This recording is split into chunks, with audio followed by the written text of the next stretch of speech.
Branham tabernacle నుండి ప్రత్యక్ష ప్రసారం. ప్రియమైన రాజ్య సహపౌరులారా, ఈ ఈస్టర్ వధువు ఎన్నడూ కలిగి లేనంత గొప్ప ఈస్టర్గా ఉండబోతున్నదని ఖచ్చితంగా చెప్పవచ్చు. మనము కుమారుని యొక్క సన్నిధిలో కూర్చొని పరిపక్వము చెందుతూ మనము ఎవరమన్నది గుర్తిస్తూ ఉన్నాము. ఆయన యొక్క వాక్యము, ఆయన యొక్క స్వరము కేక వేయుచు పక్షిరాజుతో మాట్లాడుతూ మనల్ని మన వివాహ విందునకు పిలుస్తుండగా, యేసుక్రీస్తు యొక్క సర్వ పరిపూర్ణత మనలో ప్రతి ఒక్కరి యందు ప్రత్యక్షపరచబడుచున్నది.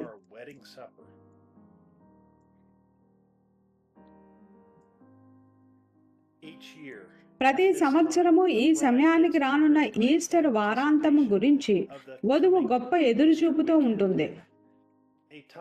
ఇది ప్రపంచమంతటి నుండి వరుసగా 4 రోజులు ఆయనను ఆరాధిస్తూ, ఆయన కృతజ్ఞతలు చెల్లిస్తూ, ఆయనను స్తుతించుటకు ఆయన మనల్ని ఐక్యము చేసే సమయమై ఉన్నది. ఏలయనగా ఆయన తిరిగి లేచి మరియు మనలో ప్రతి ఒక్కరిలో జీవిస్తున్నాడు. పెళ్లి కుమారుడు మరియు వధువు ఒకటవుతున్నారు.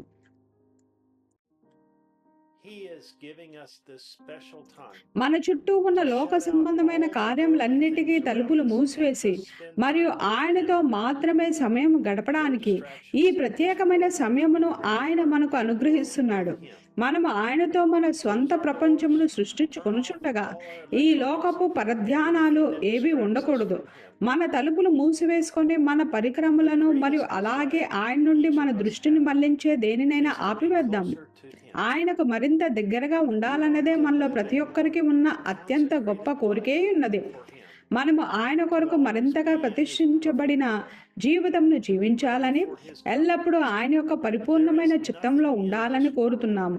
ఆయన యొక్క రాకడ కొరకు సిద్ధంగా ఉండాలని కోరుతున్నాము. ఈ ప్రపంచంలోనైనా లేదా మన జీవితంలోనైనా దీనికంటే ప్రాముఖ్యమైనది ఏదీ లేదు. ఆయనతో సమయం గడపడానికి, ఆయనతో మాట్లాడటానికి మరియు ఆయనను ధ్యానించడానికి ఆయన మనకు ఈ ప్రత్యేకమైన సమయం ఇచ్చాడు. ఆయన సన్నిధిలో చేరి మరియు ఆయన తట్టు మన హృదయములను తెరవడానికి ఈ సమయం ఇచ్చాడు. ఆయన యొక్క వధువునకు ఇది జీవితమును మార్చివేసేదిగా ఉంటుంది. మీలో పిల్లలను, కుటుంబమును మరియు మనము కలిగి ఉండే ఇతర బాధ్యతలను కలిగి ఉన్న కొందరికి అది కష్టమవుతుందని ఆయనకు తెలుసు. కానీ మనకు ఖాళీ దొరికిన ప్రతి క్షణమును ఆయనతో మాట్లాడటానికి, ఆయనకు దగ్గరవడానికి, ఆయనకు మన హృదయాలను తెరవడానికి వినియోగిస్తే ఆయనతో మన ప్రయాణంలో ఎంతో మార్పు వస్తుంది. ఎంతగా అంటే మనకి ఇది వరకులాగా ఉండము. మోషే దినములలో ఆయన తన పిల్లలను తమ గృహములలో చేర్చినప్పుడు రక్తము పూయబడి మరియు వారు తమ నిర్గమము కొరకు సిద్ధపడుచుండగా ఆయన చేసినట్లే ఆయన సిద్ధపరిచిన ఈ ప్రత్యేకమైన ఈస్టర్ వారాంతము మనలో ప్రతి ఒక్కరికి ఆ విధంగానే ఉంటుంది. గురువారం ఇశ్రాయేలీల నిర్గమమునకు ముందు తీసుకోబడిన పస్కాకు జ్ఞాపకార్థంగా ప్రభువు తన శిష్యులతో ఆఖరి భోజనమును చేసినది గురువారం రాత్రి అయి ఉన్నది. మన పవిత్రమైన వారాంతమునకు ముందు మన గృహములలో ప్రభువుతో సహవాసం కలిగి ఉండి మరియు మన పాపముల నిమిత్తము మనల్ని క్షమించమని మరియు మన ప్రయాణంలో మనకు అవసరమున్న ప్రతిదానిని అనుగ్రహించమని ఆయనను అడగడానికి మనం ఎటువంటి ఒక అవకాశం కలిగి ఉన్నాము కదా.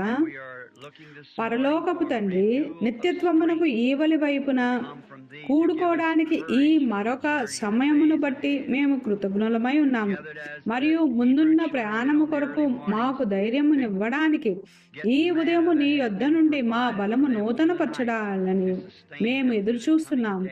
రానున్న దినమంతా వారిని పోషించుటకు రాత్రి కురిపించబడిన మన్నాను తీసుకోవడానికి ఆ హెబ్రీయులలో తెల్లవారుజామున వచ్చినట్లే మేము కూడుకొని ఉన్నాము.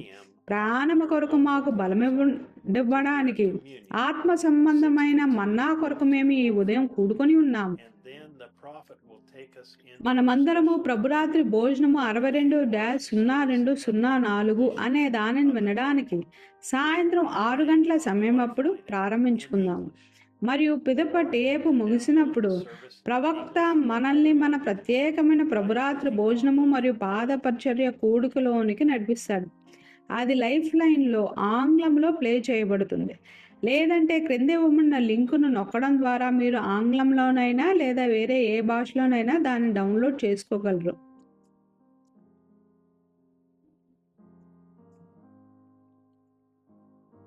శుక్రవారం మనల్ని మనం ఆయనకు సమర్పించుకొనుచుండగా వచ్చి మరియు మన కుటుంబాలను ఆయన యొక్క పరిశుద్ధాత్మతో నింపమని ప్రభువును ఆహ్వానిస్తూ మనము మన కుటుంబాలతో కలిసి ఉదయం 9 గంటల సమయం అప్పుడు మరియు పిదప మరలా మధ్యాహ్నం 12 గంటల సమయం అప్పుడు ప్రార్థనలో ఉందాము. మన మనసులు దాదాపు 2000 సంవత్సరాల క్రితమునకు కల్వరి వద్ద ఆ దినమునకు వెళ్ళి మరియు మన రక్షకుడు శిలువ మీద వ్రేలాడుటను చూచునుగాక. ఆయన మన కొరకు చెల్లించిన ఆ గొప్ప వెలను మనము జ్ఞాపకము చేసుకుందాము. ఆయన రహితుడు అయిన దేవుని కుమారుడై ఉన్నాడు. అయినప్పటికీ మన పాపంలో ఆయన మీద మోపబడినందున ఏ ఇతర వ్యక్తి కూడా భరించలేనంత బాధను ఆయన అనుభవించాల్సి వచ్చింది. ఆయనను శిక్షింపబడిన వానిగా పాతాళమునకు పంపాల్సి వచ్చింది. చూసారా? ఎందుకనగా ఆయన మన పాపలను తీసుకున్నాడు మరియు క్రీస్తు నీతిమంతునిగా మరణించలేదు. క్రీస్తు ఒక పాపిగా మరణించాడు. చూసారా? క్రీస్తు స్వయంగా తాను ఎన్నడూ పాపం చేయలేదు, కానీ ఆయన మన పాపమును తన మీద వేసుకున్నాడు.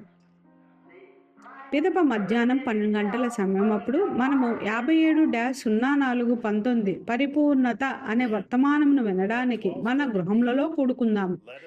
పిదప కూడిక ముగిసిన వెంటనే మన ప్రభు యొక్క శిలువ మరణమును జ్ఞాపకార్థముగా మనము ప్రార్థనలో మరలా కూడుకుందాము. శనివారం మనమందరము మరొకసారి ఉదయం 9 గంటల సమయం అప్పుడు మరియు మధ్యాహ్నం 12 గంటల సమయం అప్పుడు ప్రార్థనలో ఐక్యమవుదాం. మరియు మన కొరకు మన మధ్యలో ఆయన చేసే గొప్ప సంగతుల కొరకు మన హృదయాలను సిద్ధపరచుకుందాం. ఆయన సాతారాయుడురా అని అనడాన్ని నేను వినగలుగుతున్నాను. ఆయన ఇప్పుడు బాస్ అయి ఉన్నాడు. ముందుకు వచ్చి వాడి నడుం ప్రక్క నుండి మరణము యొక్కయు పాతాళము యొక్కయు తాళపు చెవులను లాక్కొని దానిని తన నడుము ప్రక్కలో పెట్టుకున్నాడు. ఇట్లన్నాడు, నేను నీకు హెచ్చరికను జారీ చేస్తున్నాను. నీవు ఇంతవరకు మోసం చేసింది చాలు. నేను కన్యక ద్వారా జన్మించిన సజీవ దేవుని కుమారుడై ఉన్నాను. శిలువ మీద నా రక్తం ఇంకను తడిగానే ఉన్నది మరియు పూర్తి వెల చెల్లించబడినది. నీకు ఇక మీదట ఎటువంటి హక్కులు లేవు. నీవు ఒలిచివేయబడ్డావు. నాకు ఆ తాళపు చెవుల్ని ఇమ్ము. పిదప మధ్యాహ్నం 12 గంటల సమయం అప్పుడు మనమందరము వాక్యమును 57-04-20 భూస్థాపితమును వినడానికి కూడుకుందాము. ప్రపంచవ్యాప్తంగా ఆయన యొక్క వధువునకు ఇది ఎటువంటి ఒక ప్రాముఖ్యమైన రోజుగా ఉండబోచున్నది కదా. పిదప కూడిక ముగిసిన వెంటనే మనము మరలా ప్రార్థనలో కూడుకుందాము. ఆదివారం సహోదరుడు బ్రెన్హామ్ గారు తన చిన్న స్నేహితుడైన రాబిన్ పిట్ట తెల్లవారుజామున 5 గంటలకు తనను నిద్ర లేపినప్పుడు ఎలాగైతే లేచాడో అలాగే మనము కూడా మొదటిగా తెల్లవారుజామునే నిద్రలేద్దాం. యేసును మృతుల్లో నుండి లేపినందుకు మనం ప్రభువునకు కృతజ్ఞతలు చెల్లించుకుందాం. ఈ ఉదయం 5 గంటలకు ఎర్రని వక్షస్థలము గల నా చిన్న నేస్తం కిటికీ దగ్గరకు ఎగిరి వచ్చి నన్ను నిద్ర లేపినది. ఆయన తిరిగి లేచాడు అని చెప్తూ దాన్ని చిన్ని గుండె పగిలిపోతుందేమో అన్నట్లుగా అనిపించినది. ఉదయం 9 గంటల సమయం అప్పుడు మనం మరొకసారి మన గొలుసు ప్రార్థనలో కూడుకుందాం. ఒకరి కొరకు ఒకరము ప్రార్థించుకుంటూ మరియు దేవుని స్వరమును వినడానికి మనల్ని మనము సిద్ధపరచుకుందాము. ఉదయం 9:30 గంటలప్పుడు మనము 65-04-18 M అది సూర్యోదయము అనే మన ఈస్టర్ వర్తమానమును వినడానికి కూడుకుందాము. మధ్యాహ్నం 12 గంటల సమయం అప్పుడు మనము ఆయనకు మన స్వరములనెత్తి పూరికొల్పే శక్తి కొరకు ఆయన కృతజ్ఞతలు చెల్లించుదాము. మధ్యాహ్నం 3 గంటల సమయం అప్పుడు మనము మరొకసారి ప్రార్థనలో ఐక్యమై ఆయనతో మరియు ప్రపంచవ్యాప్తంగానున్న ఆయన యొక్క వధువుతో ఆయన మనకు అనుగ్రహించినట్టి అద్భుతమైన వారాంతమును బట్టి ఆయన కృతజ్ఞతలు చెల్లించుదాం. విదేశాలలో ఉన్న నా సహోదరులు మరియు సహోదరులారా, గడిచిన సంవత్సరంలో వలనే ఈ ప్రణాళికలోని ప్రార్థనా సమయములన్నిటికీ జెఫర్సన్విల్ కాలమానం ప్రకారంగా మీరు మాతో ఐక్యమవ్వాలని నేను మిమ్మల్ని ఆహ్వానిస్తున్నాను. అయితే ఎలాగైనను గురువారము, శుక్రవారం మరియు శనివారం మధ్యాహ్నం జెఫర్సన్ కాలమానం ప్రకారంగా టేపులను ప్లే చేయడం మీలో అనేకులకు చాలా కష్టంగా ఉంటుందని నేను గ్రహిస్తున్నాను. కావున ఆ వర్తమానములను మీకు అనుకూలమైన సమయంలో వినడానికి దయచేసి సంకోచించకండి. ఏది ఏమైనను మన ఆదివారపు వర్తమానం కలిసి వినడానికి ఆదివారం నాడు జెఫర్సన్ కాలమానం ప్రకారంగా ఉదయం 9:30 గంటల సమయమప్పుడు మనమందరము కలిసి కూడుకోవాలని నేను కోరుతున్నాను. క్రియేషన్స్ ప్రాజెక్ట్స్లోని జర్నలింగ్, తయారీ విధానములు వంటి కార్యక్రమాలలో పాలిభాగస్తులు అవ్వడానికి మిమ్మల్ని మరియు మీ పిల్లల్ని ఆహ్వానించడానికి నేను ఇష్టపడుతున్నాను. వాటిని మీ కుటుంబమంతా కలిసి ఆనందించవచ్చు.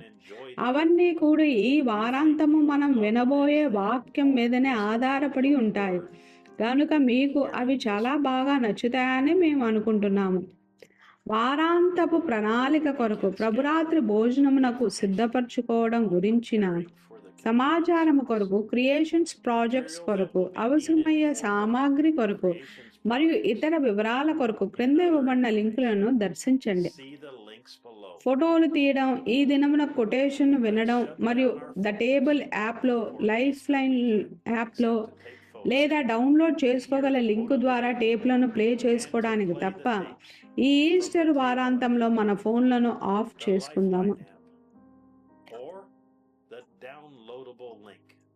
ఆరాధన, స్తుతి మరియు స్వస్థతతో నిండిన ఒక పూర్తి వారాంతం కొరకు ప్రపంచవ్యాప్తంగానున్న వధువుతో ఐక్యమవ్వడానికి మిమ్మల్ని మరియు మీ కుటుంబాన్ని ఆహ్వానించడం నాకెంతో గౌరవప్రదమైన విషయముగా ఉన్నది. ఇది నిజంగా ఎప్పటికీ మీ జీవితాన్ని మార్చివేసే ఒక వారాంతమై ఉన్నదని నేను నమ్ముతున్నాను. సహోదరుడు జోసెఫ్ బ్రెన్హామ్.